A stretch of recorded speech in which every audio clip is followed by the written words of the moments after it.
So we have a mouse in the house. This is one of those things where I woke up in the middle of the night. I had to pee, and I heard something. It sounded like a clumsy man who weighed nothing was in our house. Because like I have a house built in 1930, so if you take a step in the house, it's like it resonates throughout the whole house. Like the whole house groans. But if so something's like knocked over or something, it sounds like somebody's walking, but it doesn't make that sound. Like, oh, that's weird. And so I like turned on all the lights. I looked around. It's like I don't see anything. So I just was like, okay.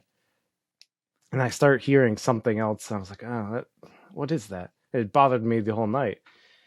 So I wake up in the morning. So it's around like 6 o'clock in the morning. Everyone's still asleep.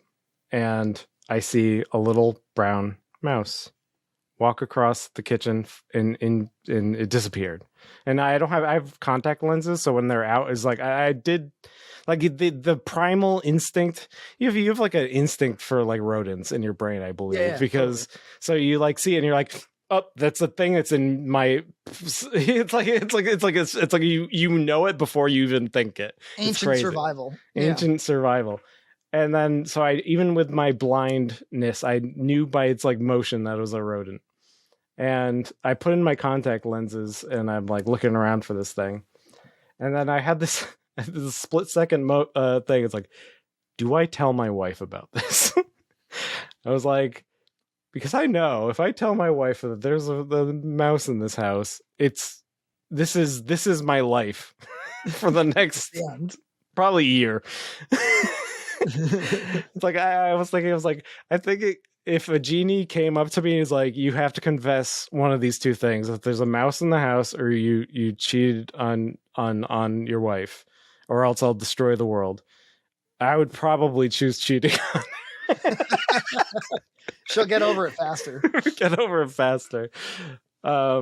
Yeah, so I did tell her, because that's the kind of person I am. I'm like, as she comes down like half an hour later, I'm like, I don't want to alarm you. I just saw a rodent, a mouse. And yes, the things unfolded is exactly. We have to like, clean everything, deep clean everything, throw away things in the pantry, yada yada yada, all those things.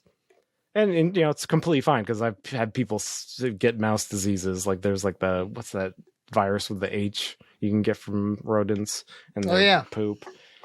People have gotten that, but so now I have to catch this mouse. Hantavirus? Yes, I think that's it.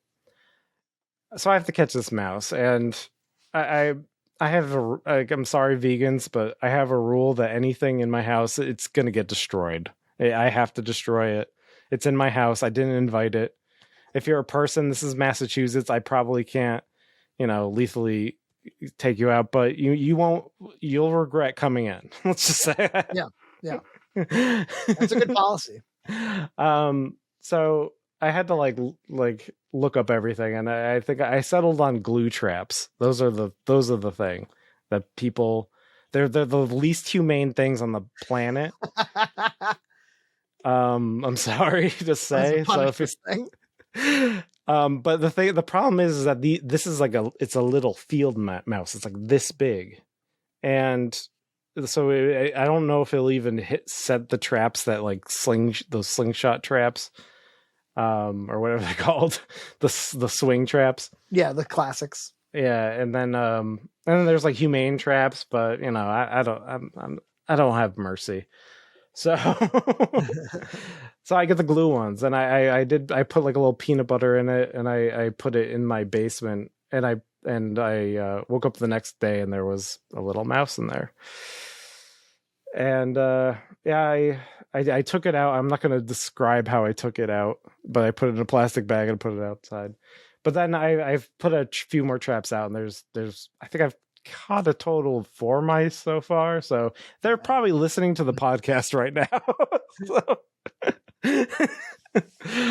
And so and then I did some deep cleaning today, and mopping and things that you do when you have. Well, I can relate. We had a mouse scurry across our sink 5 years ago, and I'm still living with the consequences.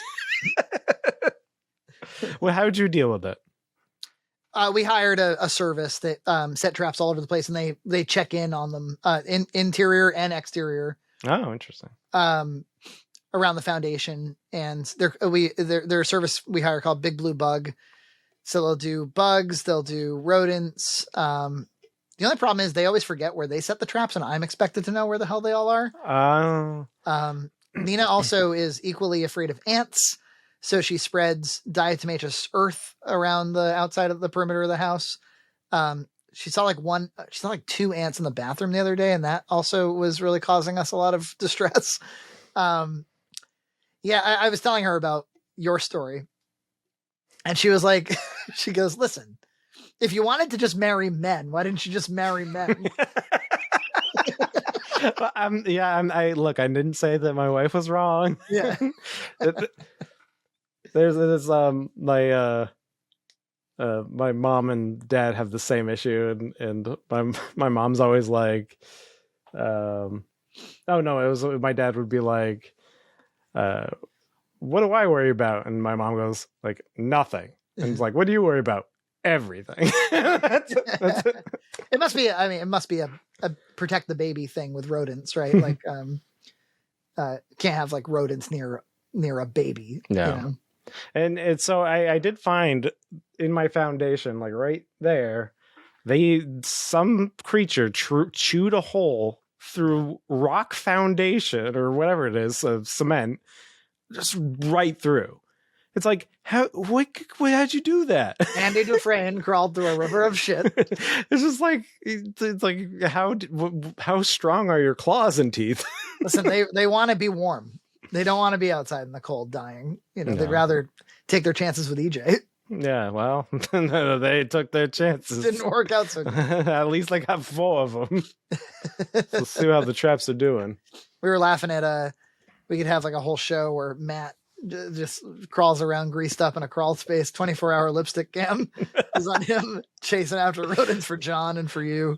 Yeah, because famously he got rid of all the squirrels for John in the attic. Matt, go to my crawl space and get rid of my squirrels.